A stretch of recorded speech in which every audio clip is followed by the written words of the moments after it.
sharing the screen, recording the thing for later, and then share on the desktop. Okay.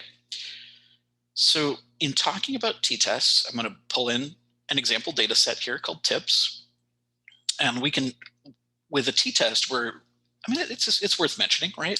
Let's say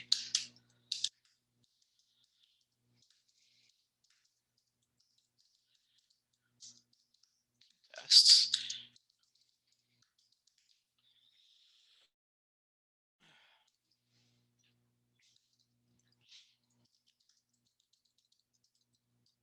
Compare means of continuous values, continue OUS between groups, right? That's really what's going on here. So visually, we can do a visual approach, and we can say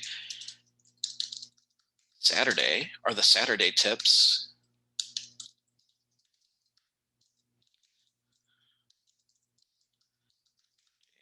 tip.hist. We're going to copy this. Whoops.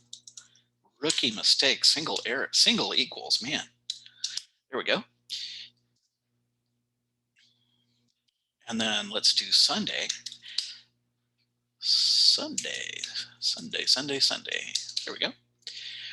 Are the means of these two things the same? That would support the claim that the null hypothesis is the case. Or are they dramatically different?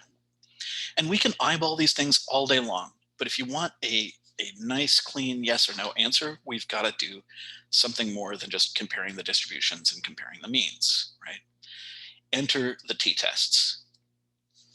Enter the t-test. So there are two different vocabulary terms that I want to make sure we get correct. And I want to thank Justin for his question earlier on samples versus tails. So let's talk about samples first. So a one sample t-test is comparing the mean of a subgroup to the mean of an entire population. So our example that we did earlier this morning, we compared the Sunday tips versus the entire week of tips. So one sample is comparing subgroup mean to the population mean. Okay, that's what a one sample t-test is. And my example here of a one sample t-test is Sunday tips versus the rest of the week, or something where we're comparing a subgroup to the entire population. A two sample t-test is something a little bit different. Two sample is comparing the means of two subgroups. My example in this data set here, two subgroups could be, we could break this out by yes or no on the smoker, right? Anything that's a binary, we can compare those two subgroups. Conceivably, we could put together Saturday and Sunday to make a weekend group and compare the weekend group to the week group, the weekday group, and that would be a two sample t-test. Okay. So it's in this way that we're comparing the means of either a subgroup in the population or two different groups of a population together. And that's the difference between a one sample and a two sample. Okay. Something that is important, critical for our understanding of t-tests is this concept of tails. Now, when we're talking about tails, what we're talking about here is the tails on our distribution, either to the left or the right, right?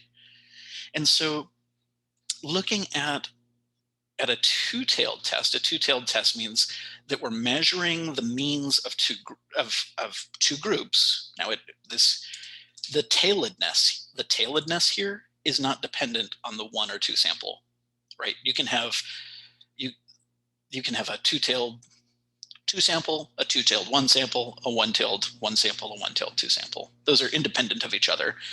But what the tails mean is that the means are either, if we have two tails, we're looking for just different averages between the groups, and a one-tailed test would be higher or lower averages specifically.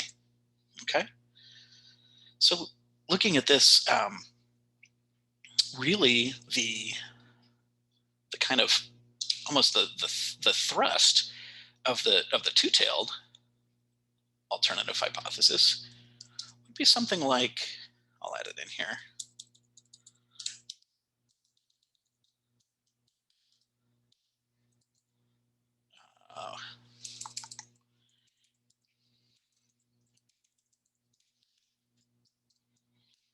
means are different, either above, either one is higher or lower, but two-tailed means we're not focused on direction.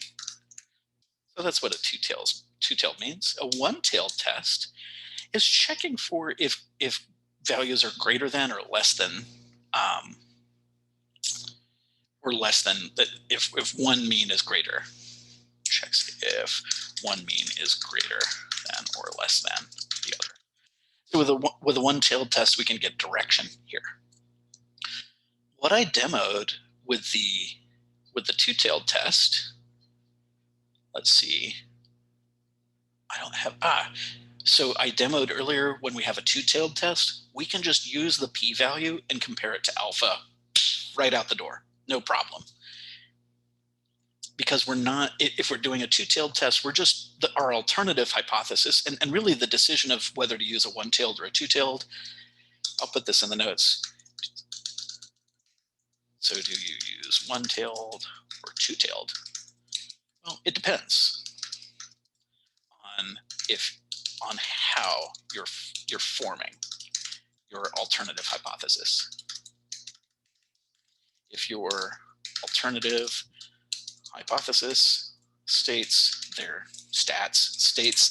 is a difference between these groups, right? If that's the case, then we're in two-tailed territory. If your alternative hypothesis states X group has higher or lower tips than Y group, that's one-tailed. Okay, that's our decision point. And depending on what we end up doing, if we do want to have a one-tailed test and our alternative hypothesis is that the means of X are higher or lower, right? To test if that's the case for higher, instead of just comparing p less than alpha, it's one more step. It's p divided by 2, because we're removing that second tail.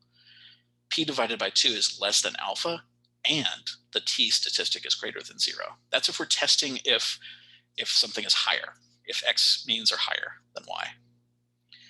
For checking if they're less than, we take our p-value, which we get from the t-test, over 2 is less than A, and that t statistic is negative. Okay, that's really the punchline. That's really the punchline.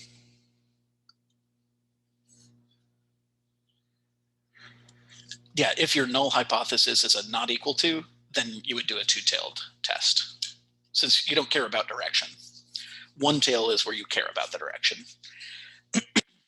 In my opinion, I might take a swing at a data set first with a two-tailed test, because I want to know first whether if they're different, but it really does depend on how you form your hypothesis there, your alternative hypothesis.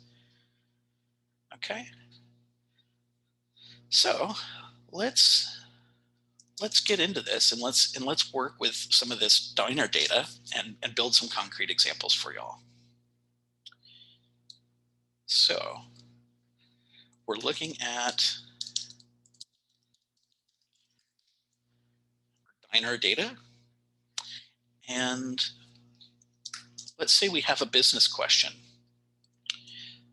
The business question that we could ask here, let's see, there's all kinds of business questions we can ask here.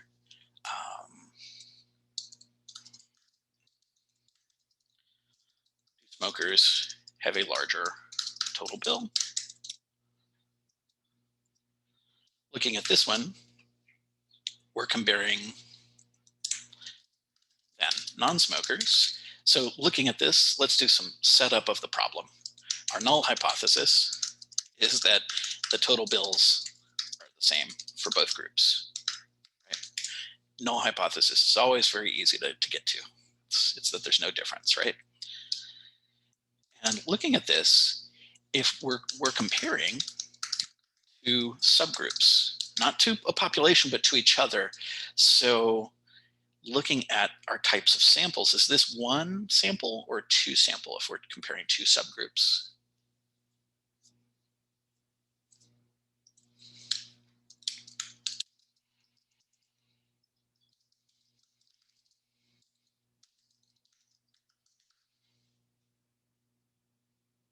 I'll give you a trick.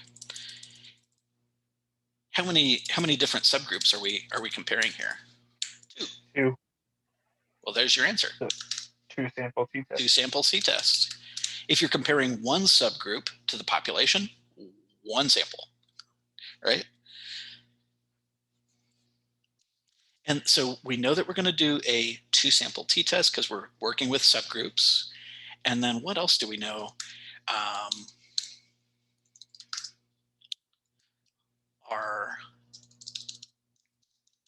If we're trying to measure if smokers spend more at the restaurant. I mean, this could come down to like the restaurant's decision to cater to smokers or not, or go do away with the smoking section, etc. Right? And so, since we're looking if one group is higher total bill mean than the other, is this one tail or two tail?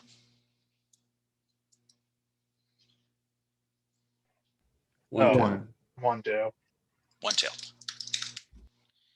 Perfect. Cool. So let's literally set up our null hypothesis is that there's no means of total bills are the same for smoker versus non-smoker. And since we know that we're going to do this one-tailed, we're going to do something just a little bit extra. And we get to alternative. We get to put this in the alternative hypothesis. We're asking smokers have a higher total bill than non-smokers. Okay. My confidence level, since this is not terribly exacting, I might do 0.95, which means our alpha is 1 minus the confidence level. Again, we're always setting up or declaring to the world, you're calling your shots, right? If you're not calling your shots with stats, you might well be a soothsayer, right? Call your shots before you run your test. This is really what we're doing here.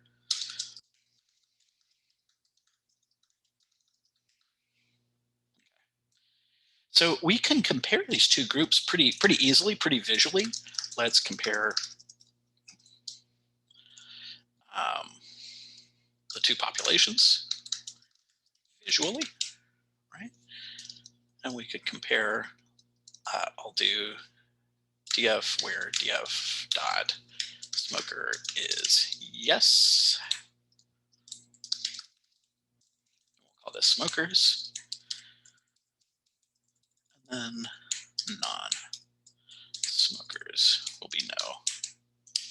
And then we can do smokers.total bill.hist, get a look at that visually, and then we can look at the non-smokers.total bill.hist. And if we're eyeballing this, that looks pretty good to the eyeball, right? But it almost, we'll have to answer this question, right? We can't just trust our eyes here. So I'm going to put these in. Actually, I'll leave these just the way they are. Okay. So really, we're comparing the means and the distributions as well, right? So let me set up. So we know that we're doing two-tailed because, or I'm sorry, two sample because we're comparing two samples, two subgroups to each other. Single tail because we're checking if smokers' total bill is higher. And so let's get into the code here. So we're going to set up our T and our P statistic with stats dot t-test end.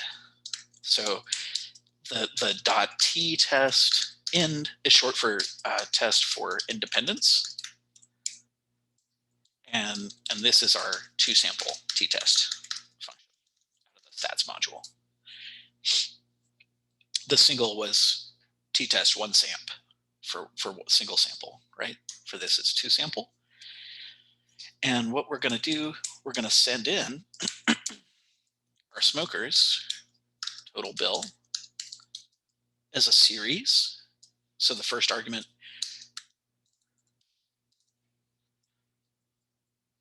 actually, rather than taking my word for it, let's look at the docs.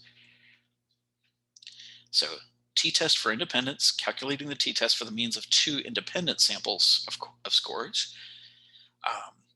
So a smoker and a non-smoker, they should be independent of each other, right? This is the two-sided test. So two-tailed test. We can turn this into a one-tailed test with just a little bit of arithmetic. And we'll send in a series as the first argument, series as the second argument. And I think all those other defaults look pretty good. Okay. So I'm going to get this little fella out of the way here. Okay. So we're going to send in here the smokers total bill, and then the non-smokers total bill. And we're going to get back a T and a P number. Okay. Well, the T and the P. So how do we set this up? Well, back up on our notes, right up here, we can add this to our if this then that, right? To test if the means are higher, I'm going to do this one. So we can say if our P value divided by 2, this is how we're P over 2 is how we, along with T greater than 0, is how we compare means if higher. Okay. And if that's the case, then we reject the null. Remember, if the P is low, you reject your null hypothesis. Otherwise, we don't accept the null hypothesis as true, but we fail to reject the null hypothesis. And in this case, we failed to reject the null hypothesis. What does this mean in English? Okay, in English, this means we don't have sufficient evidence to support the claim that smokers have higher bills than non-smokers. We just don't have the evidence. If you ever feel that, okay, oh man, I failed to reject the null hypothesis, what does that mean? Well, it's critical, and it's okay to say it's inconclusive, right? By nature, we can't just magically accept the null, but we didn't have enough reason to reject the null hypothesis, right? So we're not accepting the null, but we're saying in English, there's no evidence to support this claim, right?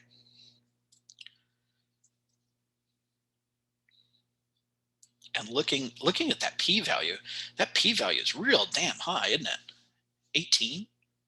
18%, right? This would mean that our alpha would have to be like 20% in order for us to reject this null, right? So this is stating we don't have evidence to support that hypothesis, right?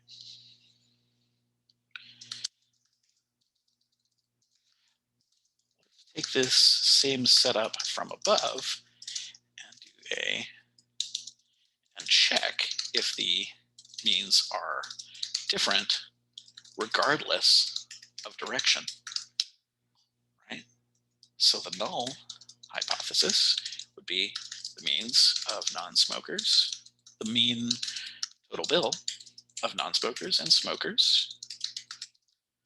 It's the same.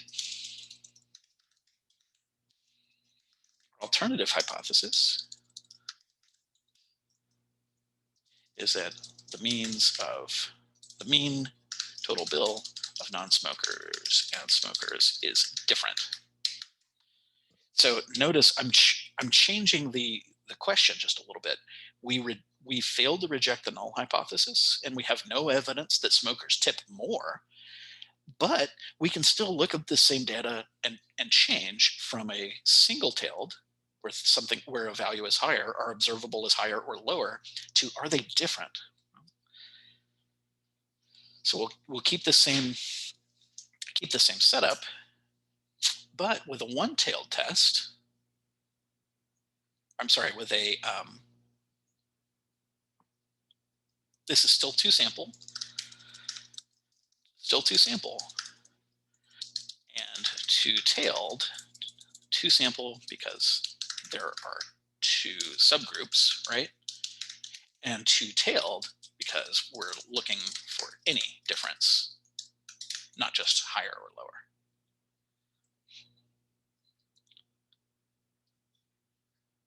So if we're still in the land of two samples, we go back up to stats.ttest independence.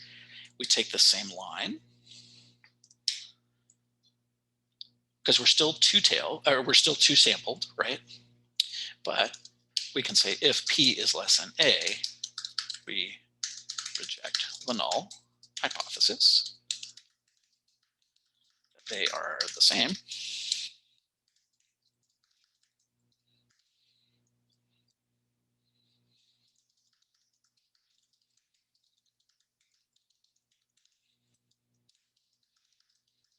And if we reject the null, we move forward with the alternative hypothesis, at least until better evidence or a better explanation comes along, right?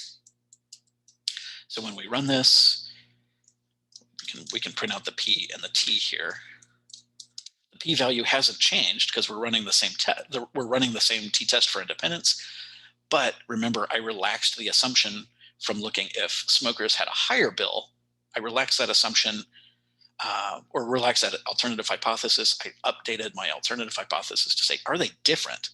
And looking at this, we failed to reject the null hypothesis in English, right? In English, this means we do not have sufficient evidence to support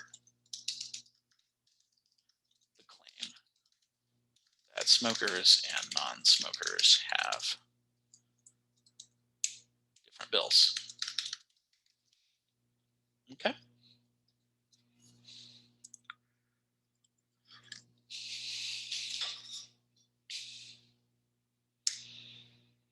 So the difference in looking at a t-test for independence, the difference between that one-tailed is directional. Two-tailed is, I don't care what the direction is. Is there a difference? And in both of these cases, we don't reject the null hypothesis. So there's not enough evidence to support the claim that non-smokers and smokers are even buying different amounts on average on the total bill.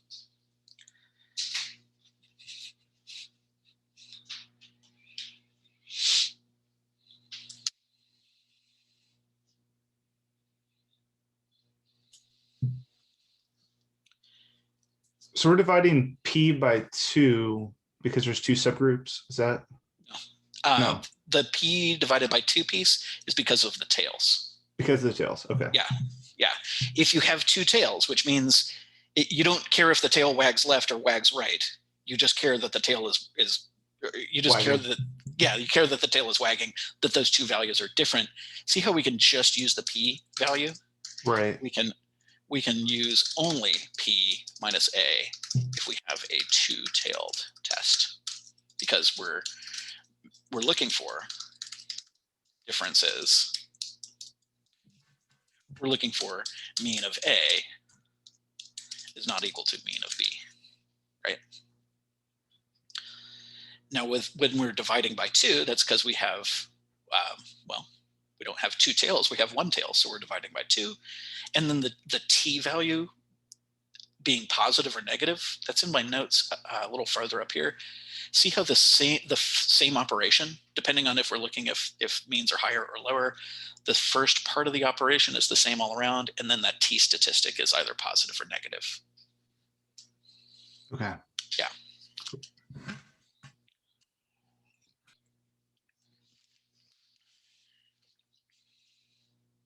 Cool.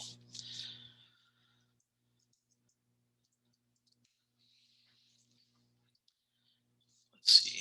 I'm going to check the chat. Okay, cool. How would y'all feel about setting up another approach here and doing another test? Okay.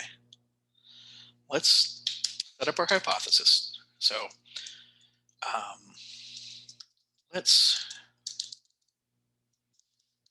the diner owner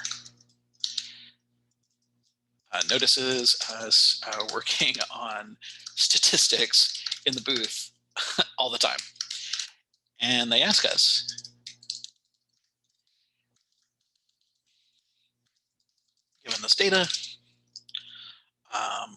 are tips the same on, or are tips different on weekends versus weekdays? Or maybe not even the diner owner, right? The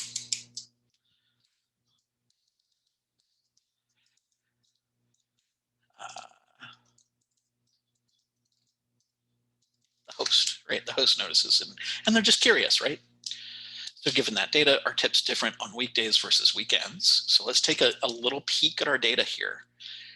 I'm forcing some data preparation on us here, right? We'll have to make a weekend group and a weekday group, a little bit of data preparation. That's a to-do. And then we need to decide, at least in the first swing at this, since we're comparing two subgroups, we have a two-tailed t-test, two subgroups, two sample t-test. And if we're not concerned about direction, but only if the means are different, then we'll go with two-tailed. So in comparison, if we wanted to know whether they were higher or lower, we would do a one-tailed?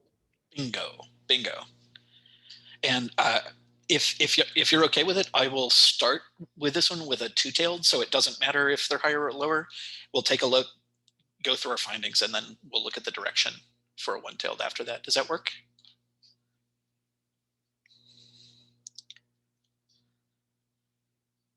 Okay, so we're doing two samples. So I need to do a little bit of data preparation. So I'm going to make a new column here called is weekend.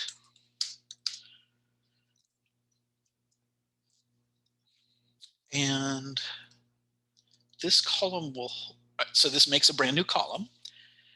And I'm going to say, hey, data frame, let's apply a little function.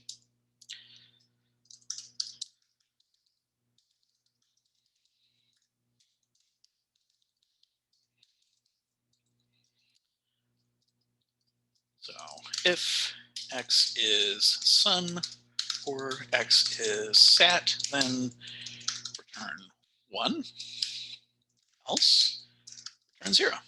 Nice little one or 0 there. We'll apply our weekend function to the day column. So the day column, we'll apply the weekend function. And let's take a peek at our data. Okay, so Sunday is the weekend, Sunday is the weekend. Let's look at the tail.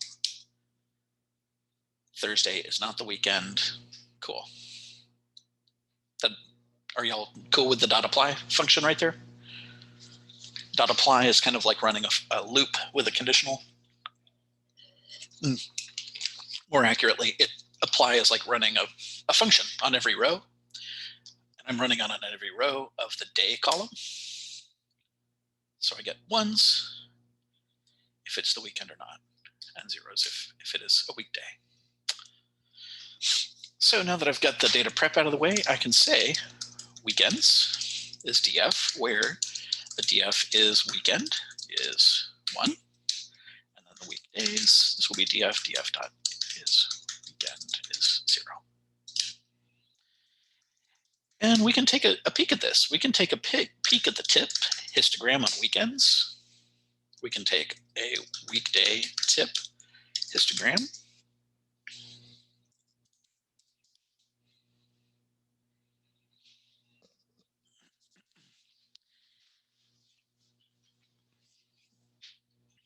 And so there's some similarities, there's some differences, right, between these two distributions, between the two means as well, because the different distributions are different.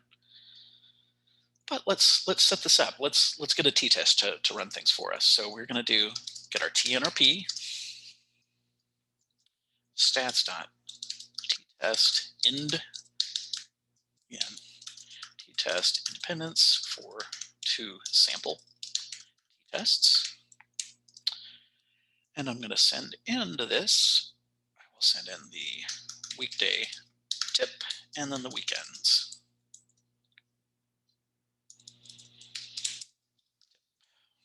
We get back our T and our P. Ooh, I did something bad, didn't I? I'm about to run my hypothesis testing statistic before I determine my alpha, right? So let's check ourselves. There we go. Okay, cool. Oh man, boy howdy. This is one of those things where that p-value is is awfully small, but we already set our level, right? So we can say if p is less than a,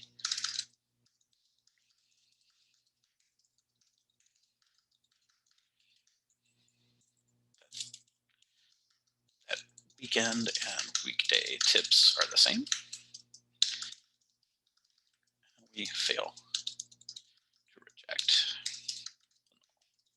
hypothesis, which means not enough evidence to support the claim. They are different.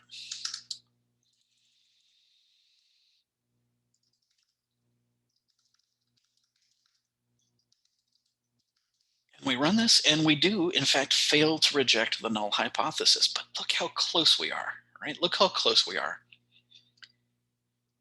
This is one of those scenarios where we definitely always want to have our alpha and our confidence level nice and early, right? In this case, if my audience is like a friend of mine who's the host at the diner, right? And I'm used to seeing them when I'm in there drinking coffee, working on stats. You know what? I'm going to tell them, yeah, there's not a lot of evidence to support the claim, but it looks like there might be. It's like right up to that level, right? If we were publishing this in a medical journal, no way, no way, no how, right?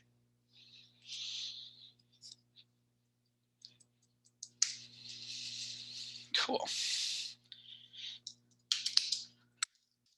So we don't have evidence for the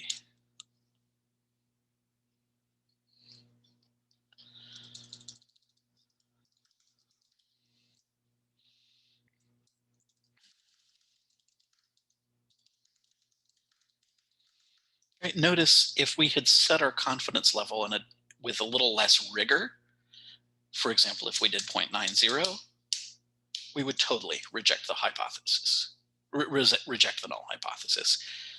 This is one of those things we have to set our alpha before we run a test. Otherwise, just human nature, right?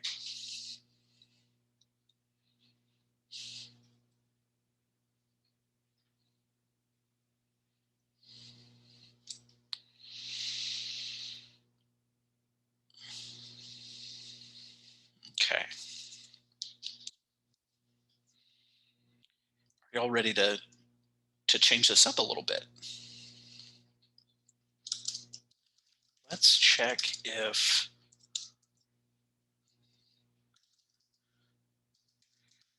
weekday tips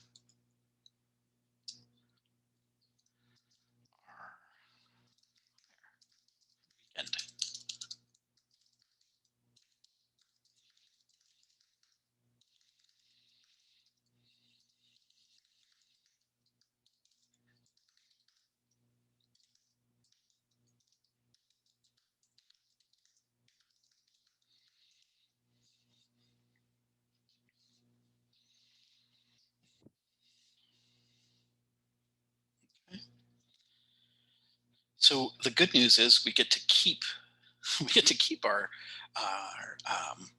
the same test. We're just changing the number of tails. And I'm going to set my confidence level back to 95. I generally get the willies if my confidence level is much lower than that. And gosh, when we're talking data sets that are much larger than this, it's entirely reasonable. And then let's see.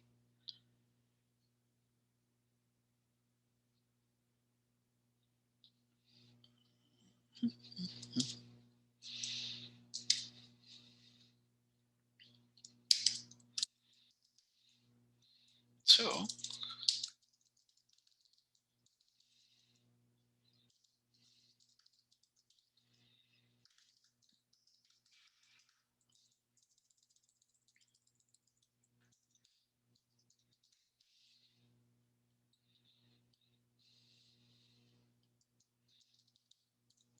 my T and my P here, and then let's proceed. Okay.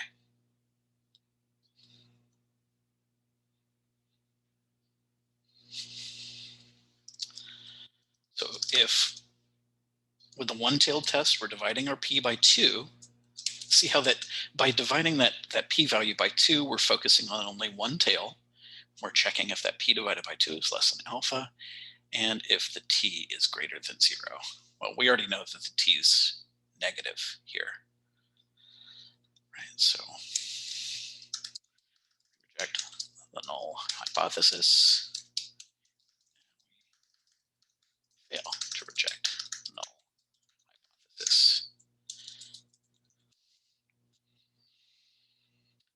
So let's see.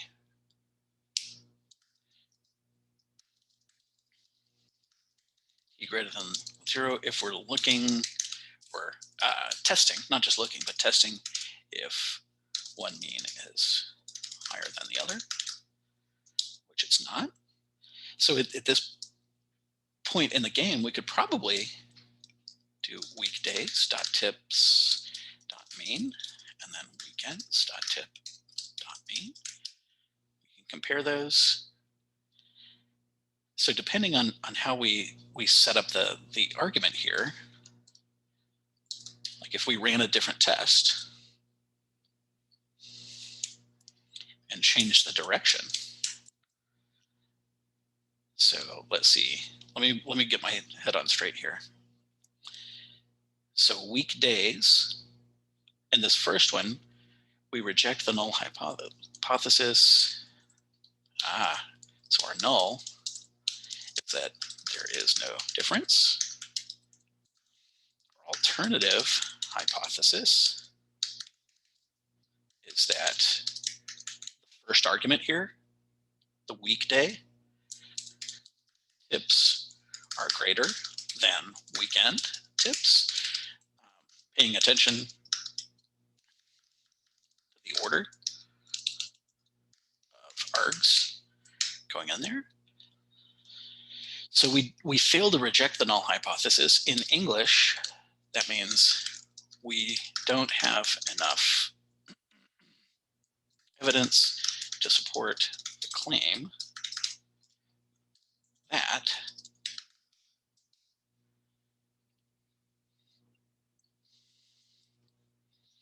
the weekday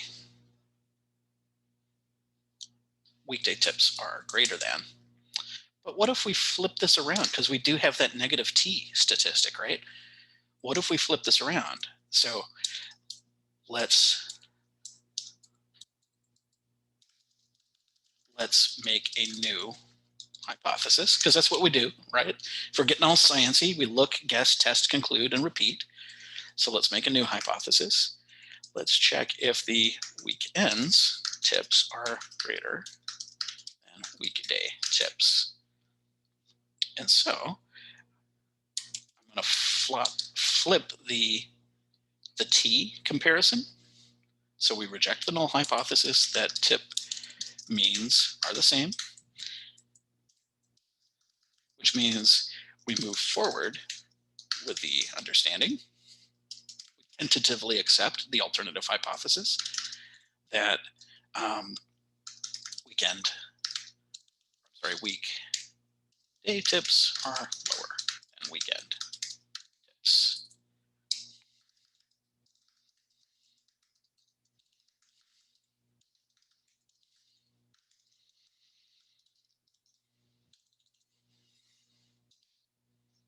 We reject the null hypothesis. The tip means are the same. That's good. And we move forward with the understanding that weekday tips are lower than weekend tips. So depending on which way you're checking, that comes down to two things. Just so I'm not doing it too much too fast. I